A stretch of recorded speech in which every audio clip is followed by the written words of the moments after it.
Assalamualaikum warahmatullahi wabarakatuh. Perkenalkan, nama saya Nabila Ismiati Mubarokah dengan NIM 12270500099. Saya berasal dari kelas Informatika C angkatan 2022. Nah, pada kesempatan kali ini saya akan menjelaskan mengenai salah satu program yang dipost di Kaggle, yang merupakan salah satu model dari bahasa pemrograman Python, yaitu YOLO V5. Nah, video ini dibuat untuk memenuhi penilaian ujian akhir semester mata kuliah strategi algoritma. Di sini saya mengambil Kaggle yang berjudul Great Barrier Reef YOLO V5 Train. Mungkin sebelum saya melanjutkan kepada kode yang selanjutnya, saya ingin menjelaskan sedikit dulu mengenai YOLO V5. Apa sih YOLO V5 itu? Jadi YOLO V5 itu merupakan salah satu model deep learning dari Python untuk mendeteksi suatu objek. Nah, YOLO V5 ini sangat terkenal sebagai model yang efisien dan dapat memeriksa objek dengan cepat gitu. Nah, kenapa namanya YOLO V5? Karena ini tuh merupakan kelanjutan dari rangkaian model yang sebelumnya, yaitu YOLO. V5 itu adalah versionnya gitu.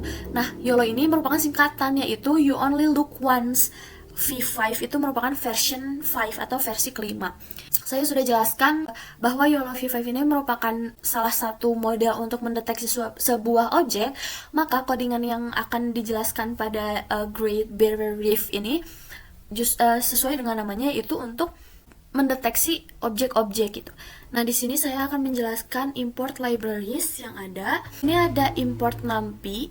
Nah, NumPy ini adalah library komputasi numerik di Python yang menyediakan dukungan array multidimensi dari fungsi matematika. Sedangkan NP ini adalah alias umum yang digunakan untuk NumPy gitu. Jadi untuk mempermudah, NumPy ini ditulisnya sebagai NP. Nah, selanjutnya ada TQDM. Nah, TQDM ini merupakan library untuk menampilkan progress bar atau menampilkan progress bar pada loop untuk membantu dan memantau kemajuan proses yang memakan waktu lama. Sedangkan TQDM notebook ini tuh digunakan untuk memastikan progress barnya tuh tampil dengan baik. Nah, selanjutnya juga ada TQDM Pandas. Nah, fungsi ini tuh menambahkan progress bar ke operasi Pandas seperti apply atau group, sehingga kita bisa melihat nih kemajuan saat operasi sedang dijalankan pada data frame itu seperti apa.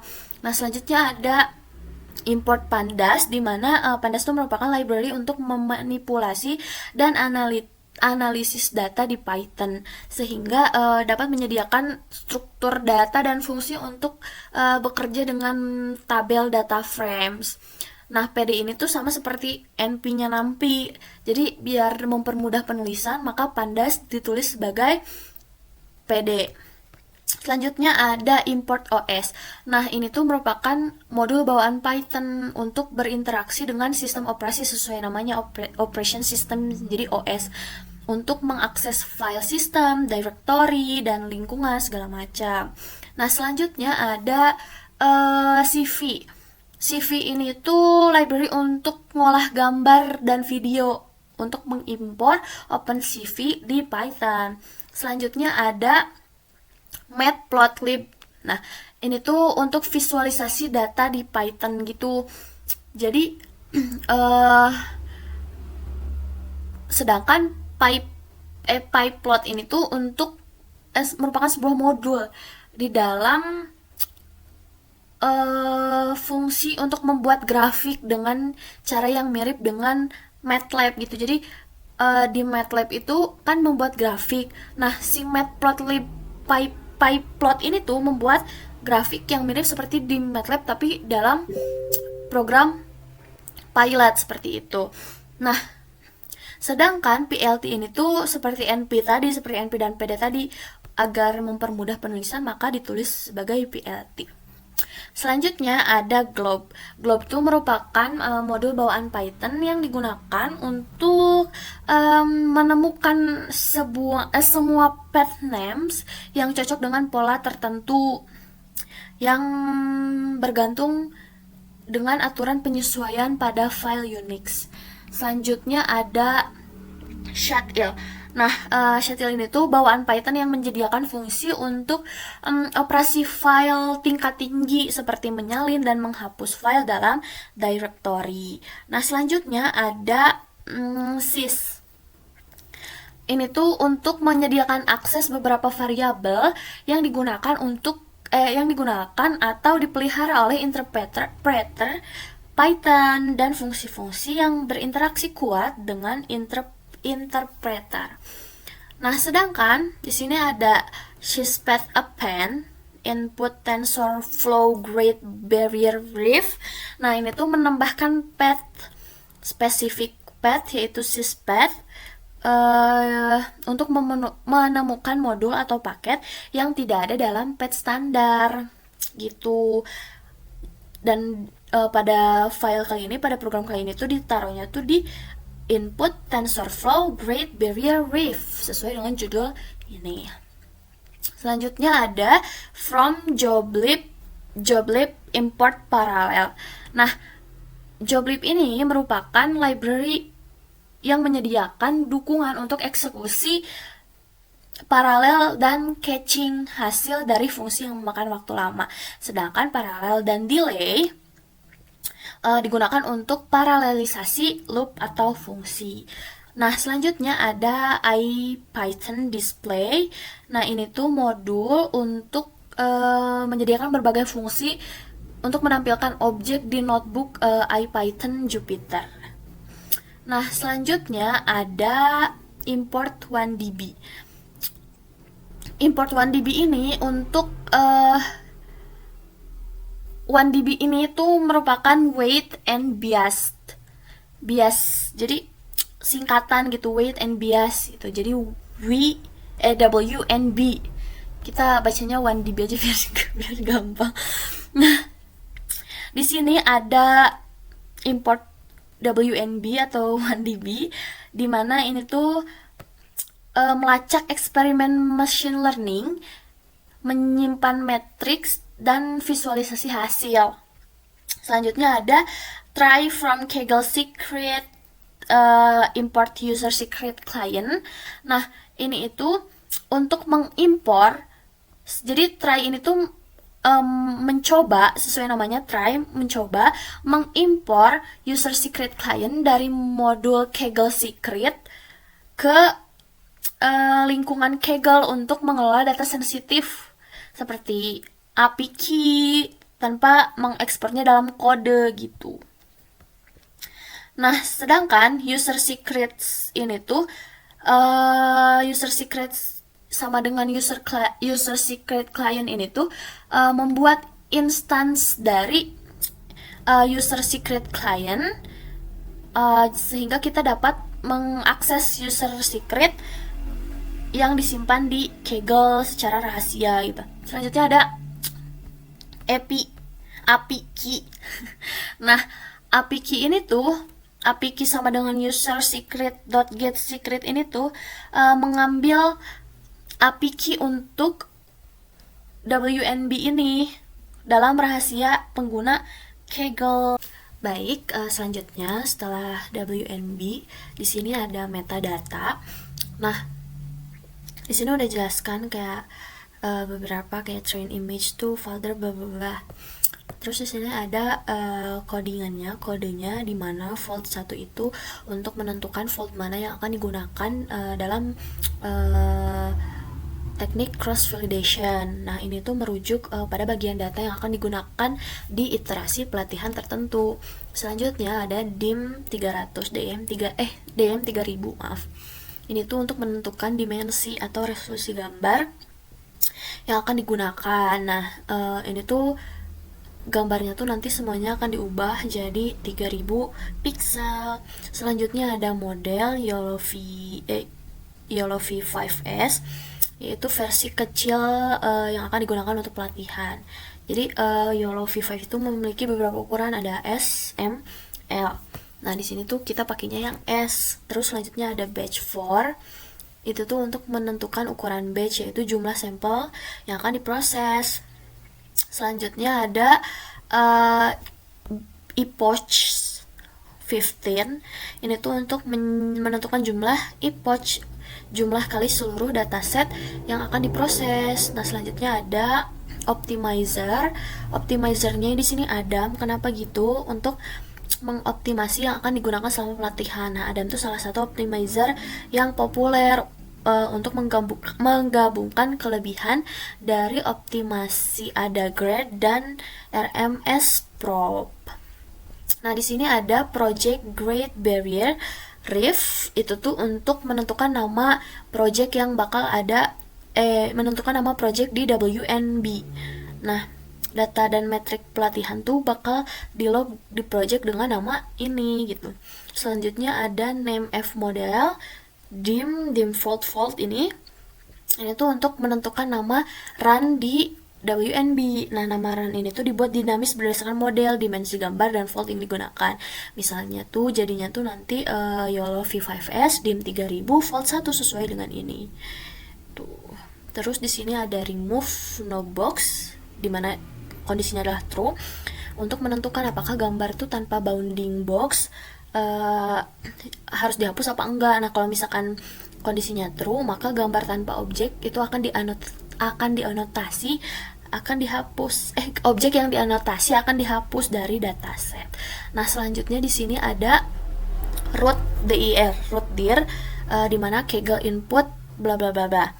Nah, ini tuh untuk menentukan directory root untuk tempat data input pada project Great Barrier Reef ini gitu. Nah, selanjutnya ada image dir, di mana ini juga sama menentukan directory tempat gambar yang akan diproses. Lalu ada label dir, juga isinya sama untuk menentukan directory tabel yang akan diproses dan disimpan. Nah, di sini untuk membuat directoriesnya tuh dengan cara menggunakan perintah make dir strip image dir dan label dir gitu, dipanggil gitu. Nah, nantinya tuh bakal jadinya tuh kayak gini. Jadi pakai read CSV ini tuh fungsinya buat membaca gitu kan. Terus nah, di ini diisilah di F-nya bla bla bla. Terus ini root dirnya path image-nya, terus path labelnya bla bla bla bla. Setelah gitu nanti akan jadi seperti ini. Tuh, jadi ada tabel dan segala macamnya. Ini kan tadi ada old image path, terus ada image path juga, isinya ya path dari gambar lama dan gambar yang barunya gitu. Nah, selanjutnya saya akan menjelaskan mengenai number of bbox atau bounding box. Nah, di sini tuh sebenarnya intinya untuk menambahkan kolom, terus menghitung persentase dan mencetak gitu kan. Cuman mungkin penjelasan jelasnya di sini kan ada 6 bbox. Nah, ini tuh menambahkan kolom 6 bbox kepada data frame di F. Nah, si kolom ini tuh berisi jumlah bounding dari bbox untuk setiap gambar yang dihitung menggunakan fungsi len ini pada setiap entry kolom annotation. Nah, selanjutnya ada hitung presentasi gambar dengan tanpa menggunakan bounding box, di mana menghitung jumlah dan presentasi gambar tuh dengan ini 6 bbox lebih besar daripada 0. Jika tidak memiliki bounding box, maka sama dengan 0. Lalu di sini ada value counts normalized true. Itu tuh menghitung frekuensi dari nilai unik dalam 6 bbox lebih besar dari 0 ini dan mengembalikan persentase dari total. Nah, sedangkan jika hasilnya tuh akan dikalikan 100 untuk mengubah proposisi menjadi persentase. Lalu jika sudah, maka akan di print atau dicetak hasilnya tuh memiliki cetak gambar. Jika misalkan gambarnya tidak memiliki bounding box, maka datanya sekian gitu. Format datanya sekian. Jika memiliki bounding box, maka format datanya sekian. Gitu. Terus selanjutnya ada clean data. Ini tuh untuk membersihkan atau meremove data pada data frames query number box lebih besar daripada 0. Selanjutnya ada write image. We need to copy the image to current directory. Doesn't have s blah blah doesn't have write access, which is needed for YOLO v5. Nah, ini tuh buat kopinya dulu, copy terus dimasukin path gambarnya, lalu baru dimasukin ke sini ke data frames old image path, tulis lalalala, sehingga gambarnya tuh bisa terbaca gitu. Selanjutnya yaitu helper, dimana di sini tuh mengimpor beberapa fungsi dari modul boundbox.utils. Nah, yang digunakan untuk konversi ke format dari Coco ke YOLO, dari Coco ke VOC, dari VOC ke YOLO, terus dari YOLO ke VOC gitu. Nah, ini tuh menggambar bounding box pada gambar, memuat gambar, mengklip antara string dan anotasi bounding box. Lalu selanjutnya ada fungsi getBox.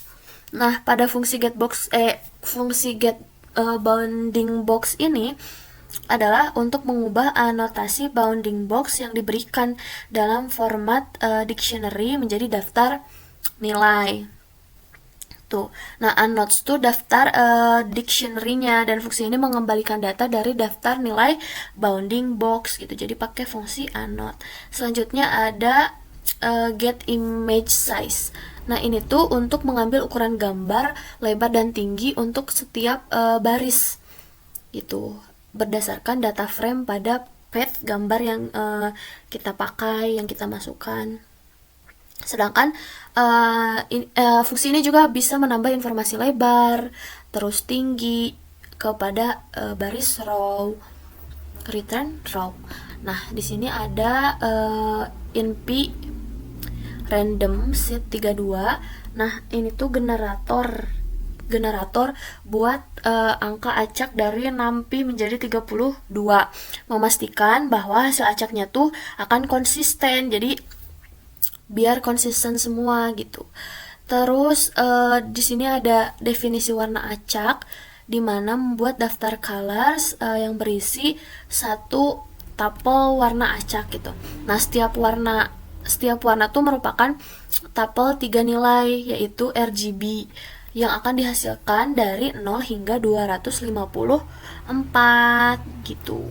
Nah, ini tuh fungsinya tuh sebenarnya untuk mempersiapkan fungsi dan variabel yang diperlukan untuk mengelola dan memproses bounding box gitu, serta memuat ukuran gambar gitu. Selanjutnya ada create bounding box.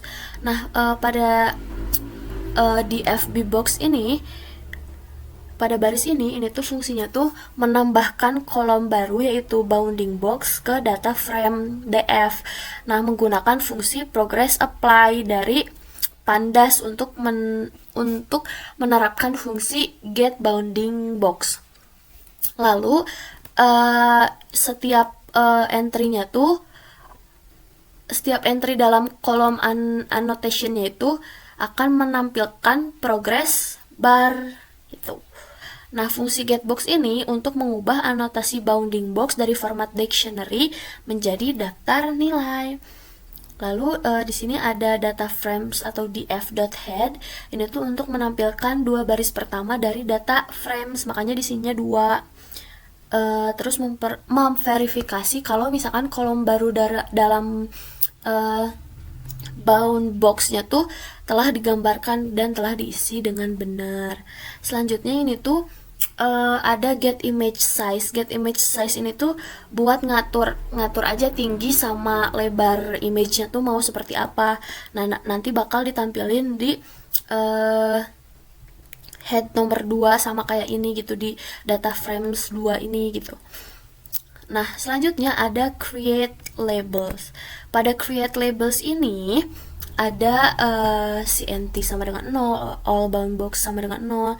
Nah, CNT ini tuh untuk mengubah untuk menghitung jumlah gambar tanpa bounding box. Sedangkan all bounding box ini tuh untuk menyimpan semua bounding box dalam format YOLO. Selanjutnya ada bounding box info. Ini tuh untuk menyimpan informasi terkait bounding box seperti image atau video dan lain sebagainya. Nah, selanjutnya ada iterasi data frame. Di sini tuh menggunakan loop untuk iterasi melalui setiap baris dari data frame DF gitu. Terus di sini ada TKDM. Ini tuh untuk menampilkan progress bar memantau loopnya. Selanjutnya ini informasi pada gambar kayak tingginya mau berapa, lebarnya mau berapa, konversi bounding box dari format dari array ke array NumPy itu pakai tipe data float 32 gitu. Terus menghitung jumlah bounding box, membuat daftar nama, terus label gitu kan. Di sini ada nama, label segala macam. Dan itu bisa disesuaikan dengan kebutuhan masing-masing mau membuat tabel seperti apa. Terus selanjutnya ada with open row label sampai sini. Ini tuh untuk membuka file label yang ditulis itu. Jika ada bounding box lebih kecil daripada 1, maka filenya tuh akan kosong dan akan ditambahkan CNT lalu melanjutkan ke baris selanjutnya. Nah, konversi bounding box dari format Coco ke VOC ini tuh untuk clip bounding box sesuai ukuran gambar gitu. Tuh ada di sini image height, image width, lalu boundingnya itu akan disimpan format YOLO ke all bounding box dan ditambahkan informasi terkait bounding box info tuh. Jadi setelah disimpan akan ditambahkan informasinya. Selanjutnya pada cetak jumlah gambar tanpa bounding, di sini ada print missing CNT. Itu untuk mencetak jumlah gambar yang tidak memiliki bounding. Selanjutnya di sini ada create folds. Nah, pada forms scalar model selection import ini tuh untuk mengimpor grup kfold dari modul sk model selection. Nah, ini tuh digunakan untuk melakukan validasi silang atau cross validation yang berbasis grup.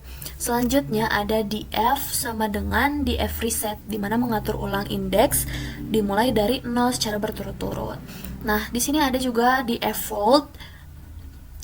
Ini tuh untuk menambahkan kolom baru bernama fold pada data frame dengan nilai awalnya tuh 0,1. Lalu ada for fold train IDX, val IDX, in bla bla bla. Ini tuh untuk menggunakan grup kfold untuk membagi dataset menjadi 3 fold. Terus di sini juga ada kf split, dimana isinya df groups, df video ID, tulis dan sebagainya, dimana berfungsi untuk menghasilkan indeks pelatihan dari train IDX dan validasi val IDX untuk setiap fold. Terus ada enumerate ini tuh untuk menghitung fold dari 0 ke min 1, menghitung ke 0 ke 1 dan ke 2 gitu. Terus di sini ada dflog val IDX, validasi IDX, fold untuk mengatur nilai kolom fold menjadi nomor fold saat itu untuk baris-baris yang berada di validasi IDX atau val IDX ini pakai value count. Nah, selanjutnya ada boundbox distribution. Ini tuh ada boundbox info yang isinya tuh informasi-informasi dari gambar, video atau sequence gitu.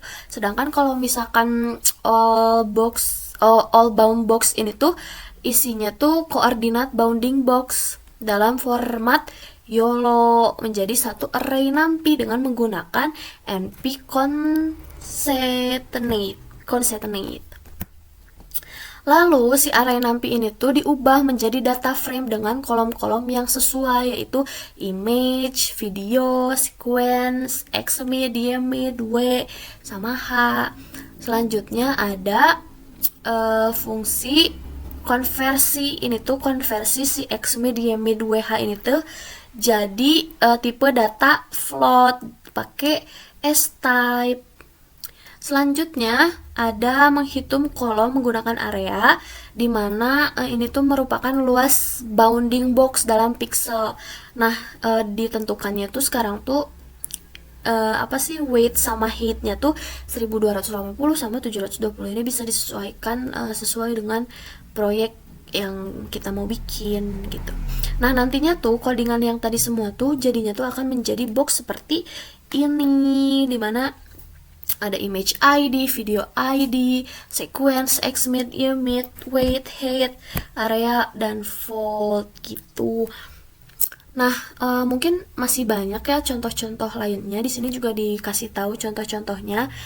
Isinya tuh disesuaikan sama kebutuhan gitu. Nah, ini untuk kode yang seperti ini tuh akan menghasilkan gambar yang seperti ini. Terus di sini ada lagi untuk menghasilkan gambar titik-titik seperti ini. Gambar seperti ini tuh kodenya seperti ini gitu. Terus ada lagi buat nampilin grafik tuh kodenya bakal seperti ini gitu. Jadi ini disesuaikan dengan kebutuhan masing-masing, kalian mau membuatnya seperti apa. Di sini juga ada visualization. Visualization tuh buat yang tadi memanggil gambar segala macam, hasilnya tuh bakal kayak gini tuh. Jadi ada gambar-gambar segala macam. Sekian penjelasan dari saya. Terima kasih karena telah mendengarkan. Semoga bermanfaat dan semoga dapat dimengerti. Mohon maaf apabila banyak kekurangan. Wassalamualaikum warahmatullahi wabarakatuh.